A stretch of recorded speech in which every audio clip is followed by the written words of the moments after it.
Bonsoir à tous. Alors, s'il y a un néophyte dans cette salle, un seul qui n'y connaît rien, c'est moi. Alors, merci de votre indulgence. Merci de votre indulgence. Ma spécialité, c'est le droit. Je suis maître de conférence à la faculté de droit de Montpellier, où je pilote depuis une dizaine d'années un diplôme que j'ai créé, qui est un diplôme en droit de la protection sociale. C'est-à-dire que nous formons des jeunes à Bac+5, que nous essayons de faire être des spécialistes du droit de la protection sociale et des futurs dirigeants et cadres de la sécurité sociale. Et mon ami Alexandre Dangean, qui lui en revanche est beaucoup plus féru que moi en informatique, il n'a pas de mal, moi c'est ensemble vide, eh bien a attiré mon attention sur les nouvelles technologies, sur l'informatique, la place des flux, des réseaux, du net et de tous ces outils dont j'ignore tout, sur l'incidence qu'ils pouvaient avoir et l'importance qu'ils avaient dans le fonctionnement de la sécurité sociale et du même coup les dangers aussi qui pouvaient y être associés. Et donc il est venu à la faculté et il a animé des conférences, il a animé des cours à l'attention de juristes pour les sensibiliser à ces questions-là. Et il nous a semblé intéressant. Il me disait tout à l'heure en aparté que c'était la première fois qu'à la nuit du hacking, la question de la sécurité sociale était traitée, les fraudes à la Sécu étaient traitées. Ben, je suis heureux que nous le fassions pour la première fois et j'espère que ça va vous intéresser. Alors, je crois qu'il y a deux volets finalement qu'on peut développer. Le premier, c'est de se poser la question de pourquoi. Pourquoi est-ce que la sécurité sociale peut être source d'attaques, peut être source de fraude informatique dans le volet de son fonctionnement. Et puis ensuite je laisserai la parole à Alexandre, parce qu'il y aura une autre question. Après le pourquoi, c'est le comment. Comment est-ce que ces attaques peuvent intervenir, comment elles peuvent s'exprimer, comment elles s'expriment déjà et notamment outre-Atlantique. Alors ce qu'il faut bien comprendre de la sécurité sociale, c'est que, contrairement à une idée largement répandue, mais faussement répandue, c'est que la sécurité sociale, c'est pas une administration. La sécurité sociale a au-dessus d'elle un ministère dont elle dépend, qui est le ministère du Travail, de l'Emploi et de la Solidarité, avec un directeur de la sécurité sociale qui est un haut fonctionnaire d'État et une armada de fonctionnaires, mais en fait en nombre relativement restreint et qui ne font qu'opérer un contrôle sur le mode de gestion et d'organisation de cette sécurité sociale. Mais le squelette, toute l'organisation administrative de la sécurité sociale, eh bien, ce n'est pas l'État, c'est une organisation distincte de l'État qui s'articule autour de 3 points et qui sont, à mes yeux, peut-être 3 points de faiblesse et qui peuvent expliquer le pourquoi de certaines attaques. Tout d'abord, la sécurité sociale n'est pas unique. Il n'existe pas en France un régime de sécurité sociale, ça vous le savez. Vous le savez parce que quand les cheminots descendent dans la rue, ou les agents de GDF descendent dans la rue pour défendre leur régime, c'est bien qu'ils ont un régime propre, un régime autonome des salariés ou des travailleurs indépendants. Et donc il y a en France, dit-on, 180 régimes différents de sécurité sociale. Et donc il y a donc là, vous l'avez compris, un manque d'unité. Là où l'administration fiscale, qui est une vraie administration d'État, est unique, pleine et entière, et repose sur un système informatisé unique, eh bien la sécurité sociale, elle, s'éclate en différents régimes, et donc il revient à chaque régime de s'armer, de s'articuler, de s'organiser, à la fois administrativement et techniquement. Et il y a là donc une première source de faiblesse. Il y en a immédiatement une seconde, c'est qu'à l'intérieur de chaque régime, l'arborescence continue, puisque chaque régime a en charge de gérer différentes sortes de risques dans ce que l'on appelle des branches d'assurance, qui regroupent ces risques. Et ces branches d'assurance, eh bien, sont multiples. Et vous avez, par exemple, pour parler du régime qui est le régime le plus gros, qui est le régime général de sécurité sociale, celui qui concerne les salariés du secteur industriel et commercial, eh bien, ce régime général compte la branche des assurances sociales, maladie, maternité, invalidité, décès. Mais à côté de la branche des assurances sociales, il y a la branche des risques professionnels, la branche de l'assurance vieillesse, les pensions de retraite, les pensions de réversion. Et puis il y a également une autre branche, distincte dans son organisation elle aussi, qui est la branche des prestations familiales. Et donc chaque branche va connaître sa propre organisation à l'intérieur de chacun des régimes déjà multiples, ce qui vous montre que, du même coup, on a bien évidemment une arborescence et une perte d'unité. Et puis enfin, bien, la sécurité sociale, elle est au plus proche de chacun d'entre nous, puisque nous sommes tous des assurés sociaux, j'aurai l'occasion d'y revenir tout à l'heure. Et donc, pour être proche de nous, eh bien, elle se présente selon une arborescence de caisses de sécurité sociale, qui sont des caisses locales ou des caisses régionales de sécurité sociale. Et donc, chacune des branches, à l'intérieur de chacun des régimes, connaissent une myriade de caisses, quelque chose comme, pour chacune des branches, plus d'une centaine de caisses à l'échelon national, et également des caisses dans les départements d'outre-mer et territoires d'outre-mer. Donc vous le voyez, au final, une organisation extrêmement éclatée, extrêmement multiple, et dont, au final, chaque arborescence me semble être un point de fragilité, est un angle d'attaque, un point qui, du même coup, la distingue très franchement d'une administration.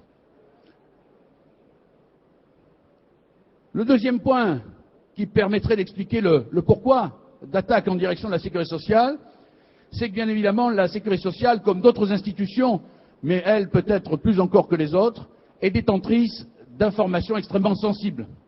Alors les caisses de sécurité sociale sont détentrices d'informations sur les assurés sociaux. Bien sûr, c'est la première des choses qui nous vient à l'idée, puisque les assurés sociaux, c'est vous, c'est moi, c'est tous les citoyens qui résident sur le territoire national et qui, par obligation, relèvent de la sécurité sociale. Il n'y a plus, depuis le 1er janvier 2000 en France, d'exclus de la sécurité sociale. Tout le monde a un numéro de sécurité sociale, ou dispose, tant qu'il est ayant droit de ses parents, du numéro de sécurité sociale de ses parents, mais il est connu, il est identifié par la sécurité sociale. Et derrière cette identification, eh bien, il y a toute une série, bien sûr, d'éléments importants, à savoir l'identité, bien sûr, hein, le nom et le prénom, c'est une première information qui paraît complètement banale, mais qui, vous le savez mieux que moi, peut présenter un intérêt important. L'état civil, de savoir quel est l'âge de la personne, si elle est mariée, si elle est pacsée, si elle vit en concubinage. La question de sa domiciliation, si elle est localisée géographiquement à un lieu précis ou si elle se trouve temporairement à l'étranger. C'est également des éléments techniques qui sont d'une grande sensibilité. Le numéro d'immatriculation de sécurité sociale, qui va être une clé d'entrée permettant l'accès à un certain nombre d'informations et voire même d'un certain nombre de prestations, j'y reviendrai tout à l'heure. Les coordonnées bancaires, que l'on ne manque pas de donner à sa caisse de sécurité sociale pour bénéficier d'un certain nombre de prestations, ne serait-ce que pour se faire rembourser des médicaments, bien sûr, mais lorsque l'on est plus tard marié, avec une famille, des enfants, eh bien, pour toucher des prestations familiales, de la même manière, on ne manque pas forcément de donner un RIB. Et puis, bien sûr, j'ai gardé le meilleur pour la fin, ce que j'ai mis au centre, c'est-à-dire l'état de santé. Puisque n'oublions pas que, à travers le recours à la sécurité sociale, c'est la prise en charge, le remboursement de nos soins médicaux, de nos prestations médicales, et donc, à partir de là, eh bien, rembourser des prestations médicales, même si cela se fait sous la forme d'un codage, eh bien, ce codage peut être craqué, ce codage peut être méconnu, et à partir de là, bien, vous pouvez tout connaître de l'état de santé d'une personne.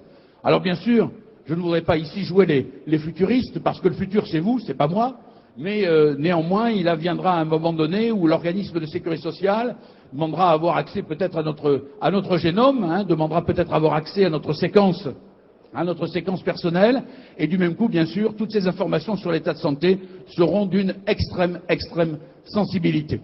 Mais moins connu, et c'est important, je souhaiterais l'indiquer aussi, les organismes de sécurité sociale ne s'adressent pas qu'aux assurés sociaux, ne traitent pas que de prestations de santé ou de prestations familiales ou de prestations retraite. Elles sont en lien direct avec les entreprises. Parce que la sécurité sociale, avant de pouvoir distribuer de l'argent sous forme de prestations, eh bien, il faut avant qu'elle récupère cet argent. Il faut qu'elle récupère, qu'elle encaisse les cotisations. Eh bien, c'est au contact des entreprises que la sécurité sociale récupère ces cotisations. Et donc, forcément, les entreprises sont, elles aussi, comme les assurés sociaux, obligatoirement immatriculées à la sécurité sociale. Et pour ce faire, eh bien, elles ont dû donner à la sécurité sociale un certain nombre d'informations sensibles les concernant, bien sûr, leur forme sociale, si on a affaire à une société, une association, une prestation de fait, mais également l'identité des dirigeants, son immatriculation au registre du commerce et des sociétés, ou au répertoire des métiers, ou sur une liste de professionnels indépendants, mais aussi la liste du personnel, ses coordonnées bancaires, comme les assurés sociaux. Et puis un point important, là aussi que j'ai mis de manière centrale, peut-être aurais-je dû le souligner dans le slide, eh bien c'est l'état financier d'une société. Parce qu'à partir du moment où une société a du mal à payer ses cotisations de sécurité sociale, eh bien c'est un premier signe de ce qu'elle rencontre des difficultés de trésorerie, c'est un premier signe de sa faiblesse, et donc du même coup c'est pour ses concurrents, c'est pour ceux qui ne lui veulent pas forcément du bien, une information qui peut être extrêmement intéressante, et que l'on peut, si on a accès aux informations de la sécurité sociale, avoir cette information bien en amont de ce que l'entreprise va déclarer ses difficultés et éventuellement faire l'objet d'une procédure de redressement judiciaire ou de liquidation judiciaire au tribunal de commerce. Vous l'avez compris, c'est une mine colossale d'informations, sachant que toutes les entreprises et toutes les personnes physiques connaissent obligatoirement un passage à la sécurité sociale avec un certain nombre d'informations détenues sur nous. Je terminerai enfin avec le dernier pourquoi, et non des moindres. N'oublions pas que la sécurité sociale, eh bien, c'est une immense institution qui gère un budget supérieur à 400 milliards d'euros par an. 400 milliards d'euros par an, pour vous donner un ordre d'idée, un ordre de grandeur, c'est une fois 2, une fois 3 le budget de l'État. Et cette sécurité sociale, alors bien sûr, c'est éclaté dans les différents régimes, c'est éclaté dans les différentes branches d'assurance à l'intérieur des régimes, et au final, c'est géré par les caisses. Donc il n'y paraît rien, puisque chaque caisse récupère la gestion d'un petit bout de ces 400 milliards d'euros. Mais l'enjeu de la masse globale de l'institution, c'est 400 milliards d'euros de prestations légales, et à cela, il faut ajouter la possibilité pour les organismes de sécurité sociale, eh bien, d'impulser quelques milliards d'euros supplémentaires dans ce qu'on appelle des prestations extralégales. Les prestations extralégales, qu'est-ce que c'est? C'est tout simplement des prestations qui ne sont pas prévues par le Code de la sécurité sociale, mais que les organismes de sécurité sociale décident de distribuer en sus pour venir au secours des plus déshérités, de ceux qui en font la demande, des assurés sociaux qui se révéleraient être dans des besoins particuliers et qui demanderaient des secours, comme par exemple un prêt à 0%, voire même un prêt quelquefois non remboursable, étalé tellement dans le temps qu'il est finalement non remboursable par l'assuré social. Eh bien c'est ce budget qui peut effectivement aussi constituer un motif de recherche de fraude.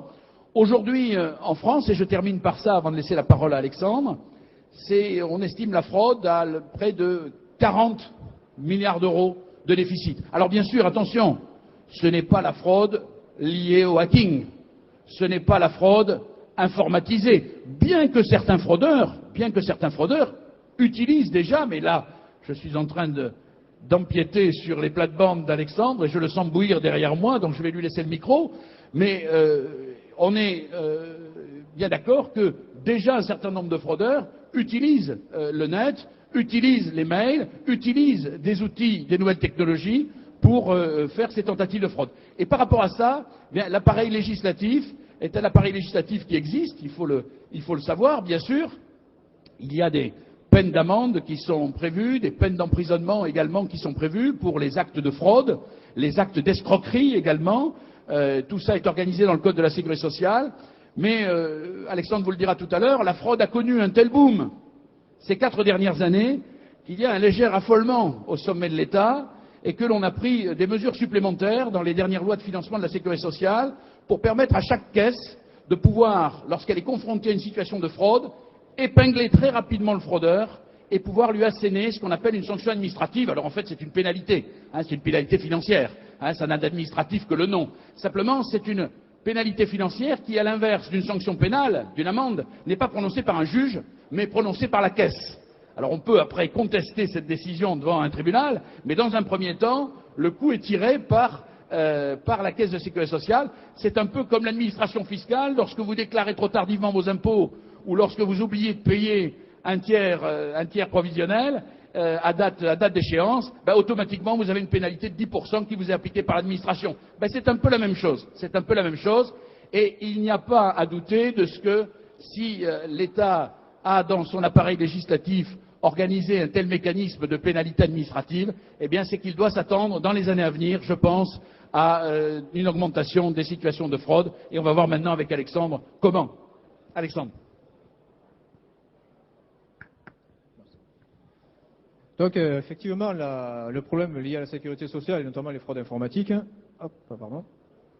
Ouais, excusez-nous. Hop, voilà.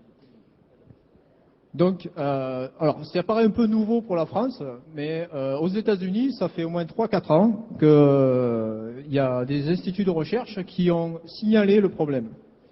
Donc, aux États-Unis, en 2008-2009, il y a eu à peu près 85% de cas d'attaques informatiques sur des organismes liés à la sécurité sociale, comme par exemple des hôpitaux, des entreprises ou des caisses.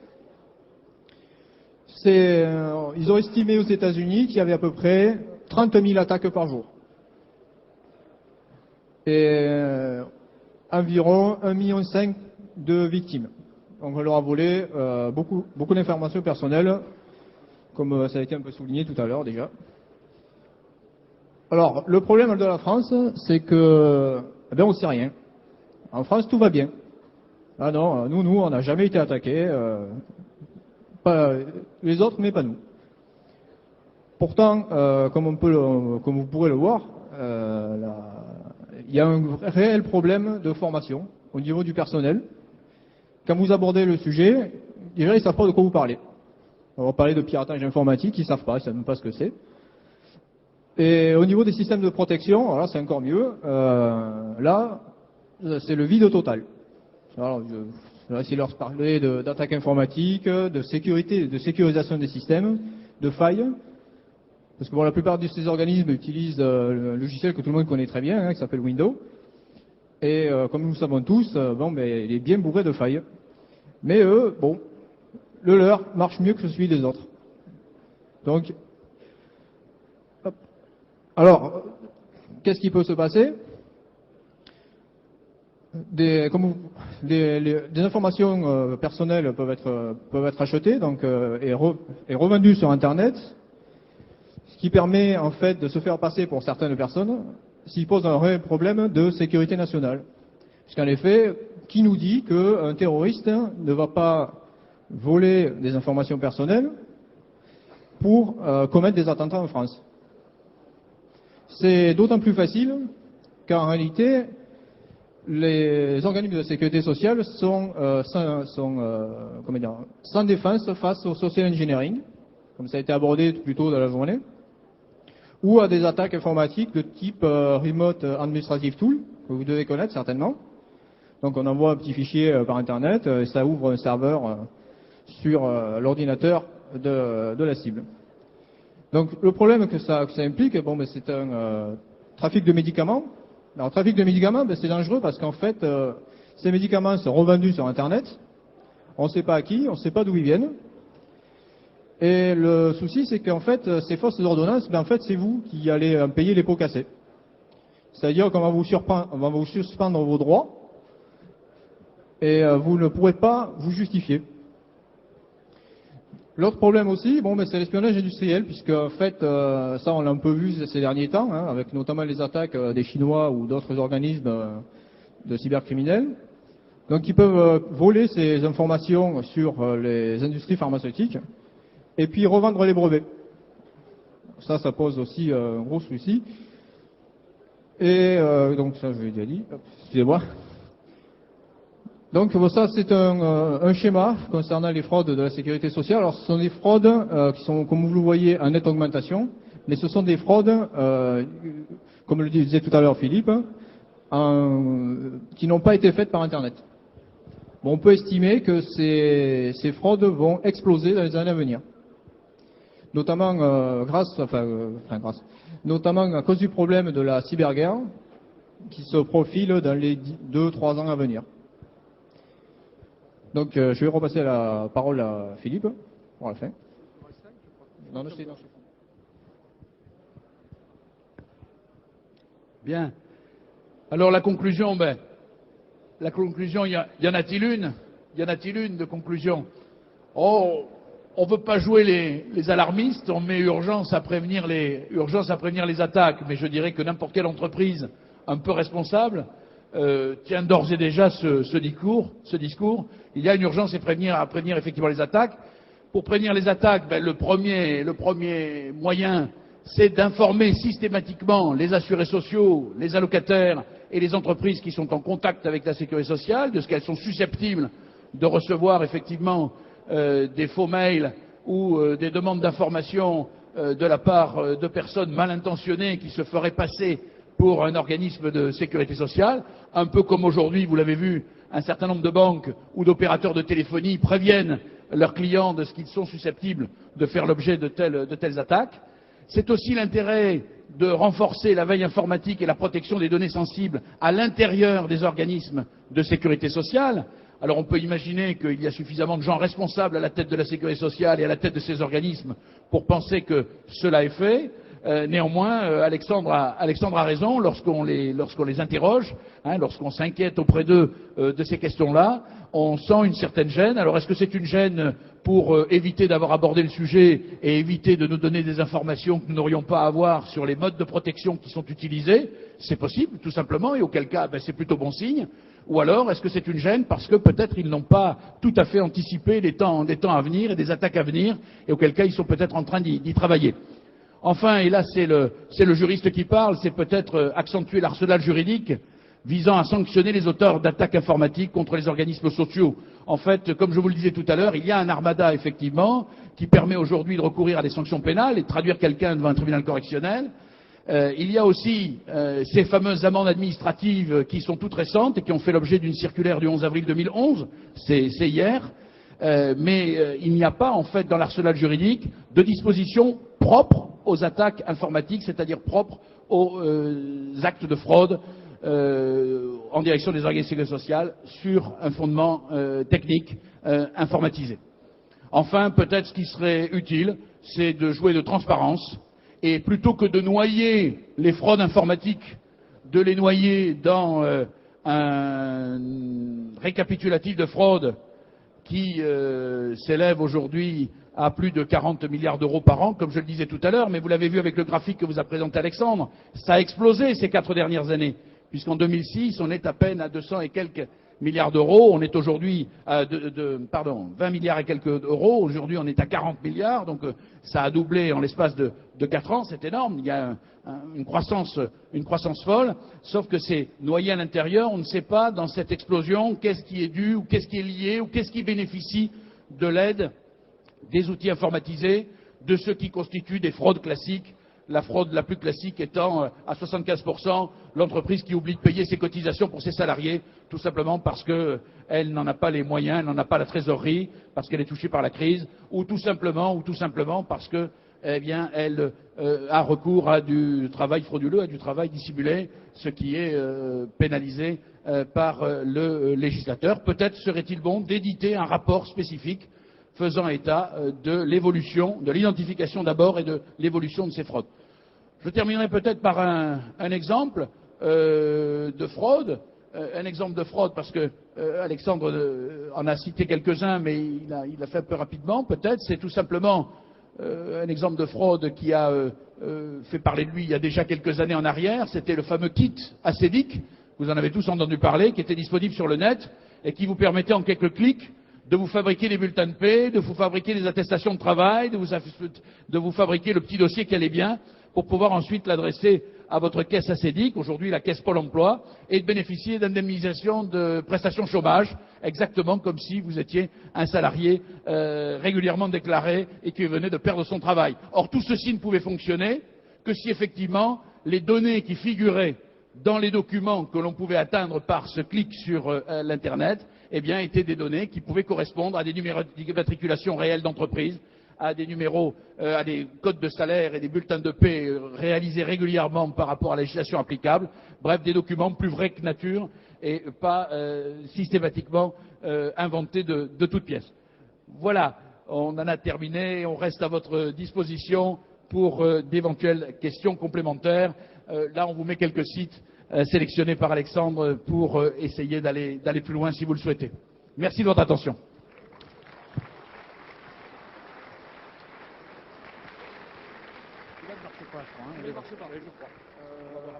Est-ce que celui-là remarche? D'accord. Est-ce que vous avez des questions?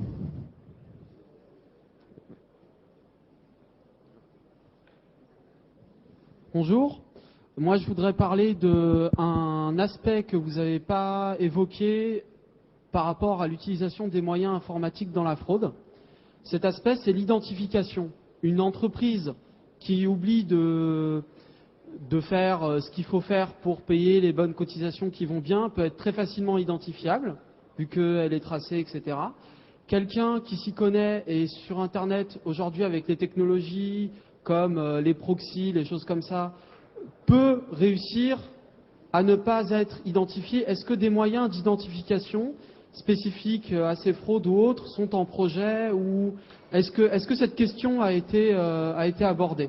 Alors, si je traduis bien votre question, c'est la fraude organisée par l'entreprise elle-même, c'est-à-dire qu'il utilise des moyens informatiques pour masquer son identification électronique, c'est ça? Par l'entreprise ou par n'importe qui, en fait? Oui, mais il faut quand même qu'il y ait un intérêt, parce que celui qui paie les cotisations, en l'occurrence, c'est l'entreprise. Donc il faudrait imaginer à ce moment-là un salarié qui aurait été licencié de manière peu élégante par une entreprise et qui, souhaitant se venger de son employeur, vient amener à perturber son système de déclaration électronique, puisqu'aujourd'hui, effectivement, vous avez raison, les cotisations sont payées par voie électronique, pour la plupart, elles font l'objet de virements sur ordre informatisé, et donc effectivement qui viendrait perturber ce jeu-là de l'entreprise. Je crois que l'incidence serait extrêmement faible pour l'entreprise. Pourquoi? Parce que l'entreprise, lorsqu'elle est de bonne foi, et elle arrivera à démontrer sa bonne foi, puisqu'elle arrivera à démontrer qu'elle a fait l'objet d'une attaque, ou que le serveur de la sécurité sociale a fait l'objet d'une attaque pour empêcher que ce lien informatisé se fasse correctement et que les paiements des cotisations que doit l'entreprise interviennent au bon moment, la bonne foi de l'entreprise étant démontrée, elle serait immédiatement dédouanée d'éventuelles surtaxations dont elle pourrait faire l'objet du fait du paiement en retard de ses cotisations. Donc là, si vous voulez, on est sur des moyens qui, peut-être, sur des situations, peut-être qui existent, mais elles sont très, très franchement marginales. Pour ma part, je n'en ai pas entendu parler, marginales, et qui, de toute façon, pour l'entreprise, ne seraient pas d'un grand désagrément. Bien sûr, ce serait un désagrément, mais qui ne serait pas d'un grand désagrément dans le temps, prolongé dans le temps. Moi, ce dont je voulais parler, c'était par rapport aux attaques d'hôpitaux, etc., dont a parlé votre collègue, par rapport aux attaques d'un concurrent, par rapport aux attaques d'un tiers, en fait. Est-ce que la question d'identification a été posée? Même si je me répète un peu. En fait, je ne pourrais pas vous répondre, pour la bonne et simple raison, c'est que, comme je l'évoquais tout à l'heure, les organismes de la sécurité sociale ne disent rien. On ne sait pas du tout quels moyens ils ont pour contrer ce genre d'attaque. Et ni quelle réponse ils vont apporter. Je ne voudrais pas vous dire n'importe quoi. D'accord. Merci. Alors, néanmoins, il y a un point supplémentaire qu'on peut indiquer, c'est que les professionnels de santé, sans aller même dans les établissements de santé, les hôpitaux ou autres, les professionnels de santé sont identifiés auprès de la sécurité sociale et de ce qu'on appelle le contrôle médical, pour traiter de toutes les questions d'ordre médical, de relations médicales avec la caisse de sécurité sociale, d'un numéro. Et on peut très bien imaginer effectivement que ce numéro puisse faire l'objet d'une fraude, donc puisse être récupéré informatiquement par quelqu'un qui à ce moment-là se mettrait en liaison avec la caisse et qui pourrait effectivement donner lieu à l'édition de fausses ordonnances. Alors c'est plus des ordonnances papier comme on les a connues dans le temps, c'est des ordonnances électroniques, mais du coup d'obtenir des paiements. Effectivement, d'obtenir des paiements. Et ça serait effectivement, c'est du domaine de l'imaginable. Mais ici, et ce soir, et toute cette nuit, vous êtes là pour tout imaginer. Donc effectivement, c'est parfaitement imaginable. Oui, moi j'ai une question sur les chiffres. Vous avez parlé d'un budget de 400 milliards d'euros, ce qui me paraît être à peu près l'ordre de grandeur. 40 milliards de fraude, ça fait quand même 10%. Ça me paraît énorme. Et je me souviens d'un dossier qui a été publié en début d'année par le Figaro Magazine, dossier d'une dizaine de pages, qui parlait de chiffres beaucoup plus bas, qui me paraissaient beaucoup plus raisonnables, autour de 12 à 15 milliards, dont 8 à 9 milliards pour dissimulation de travail, donc autrement dit le travail au noir payé de la main à la main. Et enfin, je voudrais vous poser la question finalement sur ces sommes. La fraude informatique, selon vous, s'élèverait à combien? Alors, il y a bagarre d'experts sur les chiffres. Pourquoi? Tout simplement parce qu'un député UMP, actuellement, est porteur d'un projet, au nom bien sûr du parti politique de l'UMP, pour aller plus loin en termes de législation et de lutte contre les fraudes. Et donc, du coup, dans son rapport, il fait état de 40 milliards d'euros de fraude par an. Le ministère revoit le texte, le chiffre à la baisse, et nous indique un chiffre qui serait de l'ordre de 27,5 milliards d'euros. Donc c'est ça le chiffre. C'est pas 12 milliards d'euros. Moi je n'ai pas en tête, je n'ai pas dans mes tablettes 12 milliards d'euros. 12 milliards d'euros, c'est en temps normal de fonctionnement de la sécurité sociale, le déficit annuel de la sécurité sociale, qui s'élève effectivement à 12 milliards d'euros. Je laisse de côté les années 2009 et 2010, qui du fait de la crise ont vu bien évidemment basculer à près de 30 milliards d'euros par an le déficit. Mais 12 milliards d'euros, c'est le déficit annuel de la sécurité sociale. Mais ce n'est pas de la fraude, c'est que les comptes ne sont pas équilibrés et qu'on est en déficit. Par contre, sur la fraude, on est plutôt sur des chiffres qui sont effectivement, qui oscillent. Mais là, qu'est-ce qu'on appelle fraude? Quand vous avez un retard de cotisation de la part d'une entreprise, c'est effectivement une fraude, puisqu'elle ne paie pas ses cotisations en temps et heure. Est-ce que pour autant, vous allez les comptabiliser dans la fraude ou comme un simple retard de paiement? Alors le porteur de projet de l'UMP nous dit si c'est de la fraude, il faut le compter comme tel tant qu'on n'a pas encaissé. Et donc ça montre bien qu'il faut continuer à renforcer l'arsenal juridique pour lutter contre ces situations et faire en sorte que l'argent rentre en temps et heure. Et puis de manière plus raisonnable, on essaie d'identifier les motifs de réelle fraude. Alors sur le dernier aspect de votre question, sur la part de ce qui pourrait être incombé à la fraude informatique à proprement parler, malheureusement, il n'y a pas de rapport qui permette effectivement de l'identifier, de la séparer du reste. Donc elle est noyée dans la masse. Bon. Ce qu'on peut imaginer néanmoins, c'est qu'aujourd'hui, elle est relativement faible. On peut imaginer qu'elle est faible, on pourrait même dire dérisoire. Pourquoi? Parce que comme tous ces outils informatiques sont des outils informatiques qui sont tracés, eh bien à partir du moment où à un moment donné il y a un dysfonctionnement, il y a quand même au bout des hommes et des femmes qui ne reçoivent pas les remboursements qu'ils attendaient, ou des médecins qui n'ont pas au bout d'un mois les paiements de prestations médicales qu'ils attendaient, donc ils n'ont pas en gros leur salaire, et donc bien évidemment ces gens-là se réveillent, se manifestent auprès de la caisse, qui peut alors explorer le système et se rendre compte qu'il y a une défaillance et la corriger. Donc on est sur des fraudes qui existent, mais qui sont de toute façon à une portée dans le temps relativement limitée. Oui, alors juste un dernier mot sur les chiffres. Vous dites qu'il n'y a pas beaucoup de chiffres, il y en a quand même quelques-uns. La CNAM-TS publie un rapport. Il ne parle pas de fraude. Le terme n'est pas employé. Il parle d'indu, de paiement indu, de prestations donc qui ont été payées, qui n'auraient pas dû l'être. Les montants ne sont que de 150 millions par an, je crois. Oui, tout à fait. Une autre question?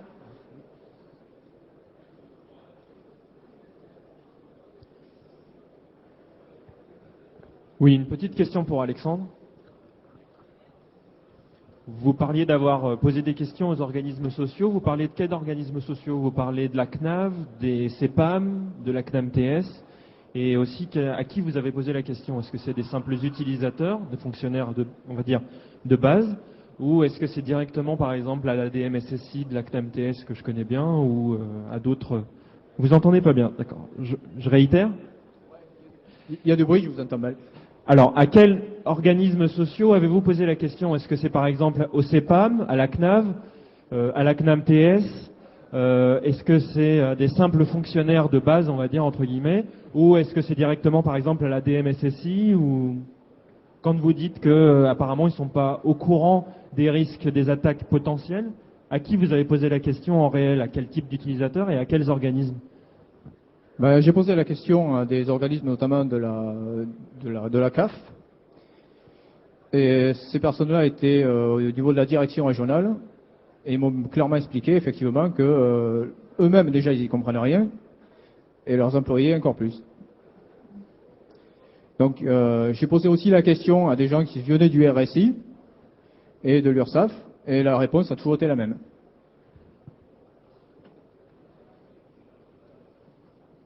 On a le temps encore pour une ou deux questions? Oui.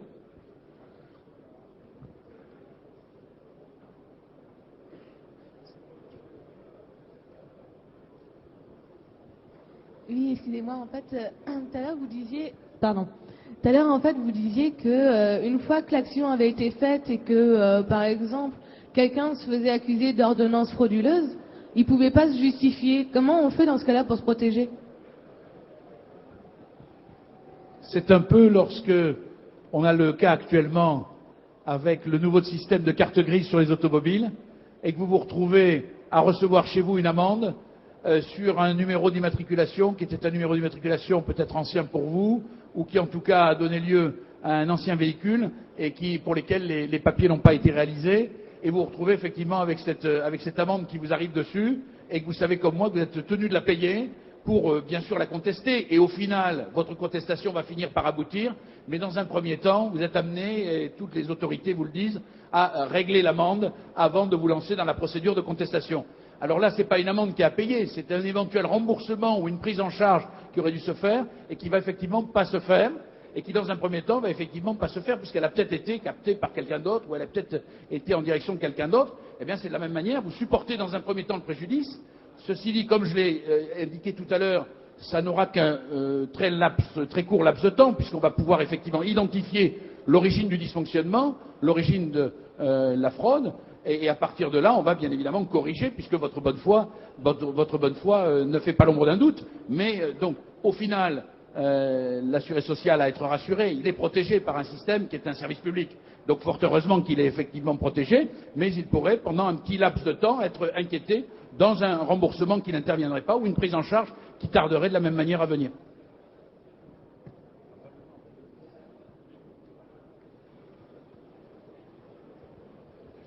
Une dernière question?